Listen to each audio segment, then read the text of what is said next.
Rufus, Brent, and Mikas were like brothers to me. And when I say brother, I don't mean like an actual brother, but I mean it like the way black people use it, which is more meaningful, I think. Yep. It's more meaningful. I understand what you mean, Derek. I understand. I'm sad too. I'm struggling with the 5 stages of grief. All that time you spent with him. John's gone. Okay, there's been tributes to him. He's out the door. When Gunther puts him down, it's almost like watching a god of destruction be born. Once Gunther puts him down, we're going to celebrate, and I cannot wait to talk about it because it's going to be an amazing event. But right now, this is the funeral. This is the official funeral. Every time that I feel like somebody is getting buried or being just demoted, which is the case with Jey Uso this past week, LA Knight, I'm going to pay my respects to them and the contributions that they had while their push started and where it ultimately ended up right here. You see it right here. The push is gone. Let's start with John Cena. You know, this year hasn't really been ideal. He can go on as many interviews as he wants to say and try to pander and ease the regret in his eyes. I've seen every last one of his interviews, and after every last one of his interviews, I see the hurt in his eyes. This man wanted a proper goodbye. These folks only said, we only need you for 36. John wanted to do 220 some days.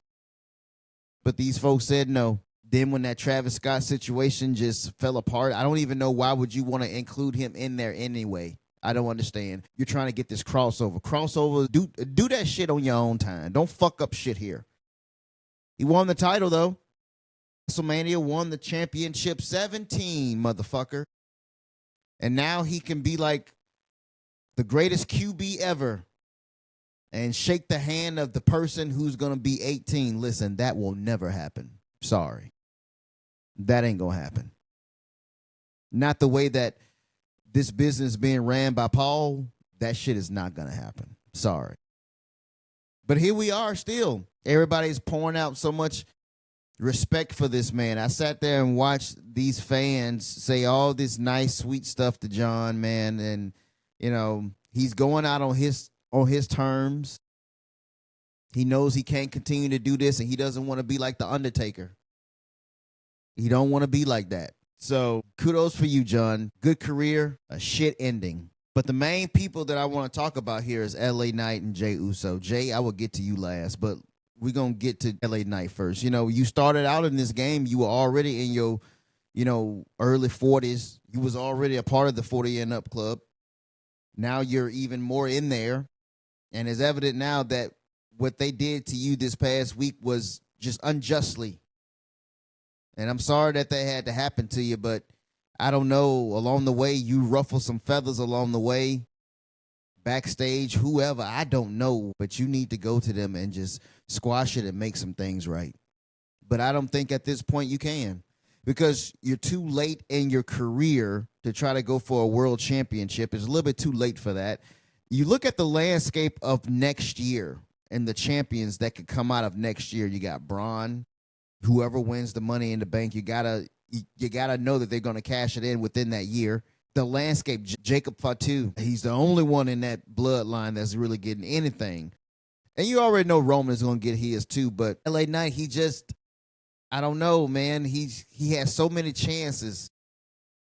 He went up against Roman, and then they had the out with the bloodline coming in and fucking that up. And for so long, he was just like Drew McIntyre. You know, the bloodline did this to me. You know, they stopped me. You know, this, that, and the third. He can talk the talk, but he can't walk the walk. I'm sorry, he can't. Part is his fault, but the majority of it is Paul's fault. So his push never happened. He never even sniffed the air. He never even sniffed that air up there. He ain't ever gonna sniff it. So I'm sorry, LA Knight. I'm sorry. Maybe go snap into a Slim Jim. Do something. Entertain yourself. I don't know. It's properly done that this is your final goodbye on the main push in your career in WWE. It was fun while it lasted. Yeah. Now to get to the meat and potatoes of this whole thing, Jay, listen, I don't believe in giving out participation awards. Over the last 10 years, they've given out participation championship awards to people who've been in the company for so long, felt like they needed to get their just due. They did that shit with Mark Henry and his Hall of Pain tour, but his body couldn't hold up. It's too late in the game. But he got his championship run, and it was a good one. Fun while it lasted. Then you moved on to Bobby Lashley. He's another one. Fun while it lasted. Two title reigns back to back. Fun while it lasted. But there's no way that Triple H was going to let you be champion under his regime. Let's get that straight right now, because of the company you keep. But in this situation, when Kingston was ushered in, everybody got behind him. It was like a Daniel Bryan situation. Everybody got behind him. And you couldn't block out the noise, and it was kind of like a racial thing. The white boss man don't want the black man to be champion. Speaking of which, an honorable mention, Triple H, speaking of Paul, he put down Booker T at WrestleMania some odd years ago. His promo before the show was very racial.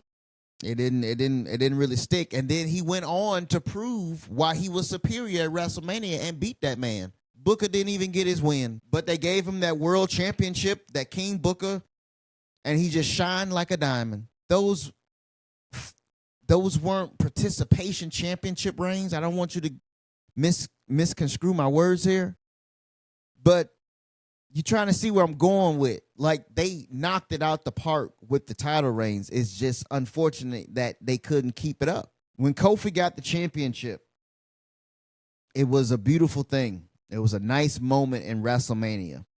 They recreated that when Jay won the championship at WrestleMania.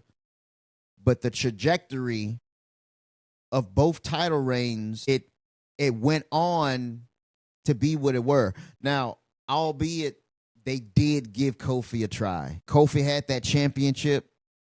If he would have just broken out as a single and be separate from the New Day, he would have had a shot. But he's a WWE champion, and he's just throwing out pancakes to these people. Man, get this shit out of here. Man, get this dog and pony show out of here. Nobody want to see that shit. I didn't want to see it.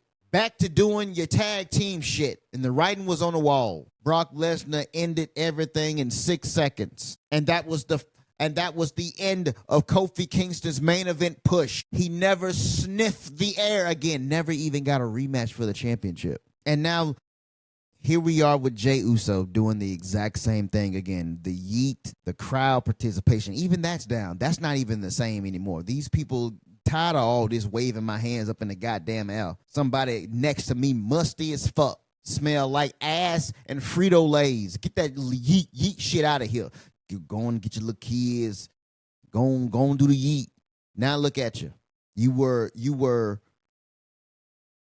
seen as only just a mascot. I called him a mascot when he was trying to go through his run after he won the Royal Rumble.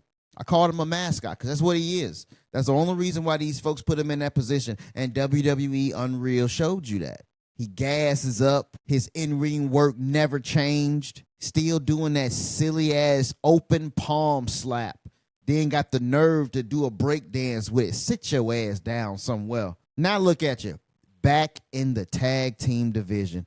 I have never thought I would see the day where a performer says to themselves, maybe I just don't have what it takes, and then just go back to the tag team division. I will be shocked and amazed if this is all just a planned setup for Jimmy and Jay to run it back again at WrestleMania.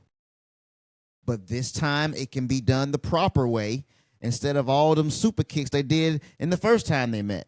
It's too late to give a second impression. We've already seen this before. If it turns out that way, I hope it does. I hope it does. And then I can be like, this is the resurrection of Jey Uso. I hope I can make a video out of any of these guys that I just mentioned. John, he's gone. December 14th, ain't nobody going to be thinking about John Cena because they're going to be thinking about the Royal Rumble and WrestleMania season. His ass is out of here. These two right here has a chance to come up from the dirt, out the casket, and just form into a beautiful phoenix. I hope I can say that. But right now, it's the burial. It's the funeral. The funeral of three guys who done a lot for this business. They done a lot.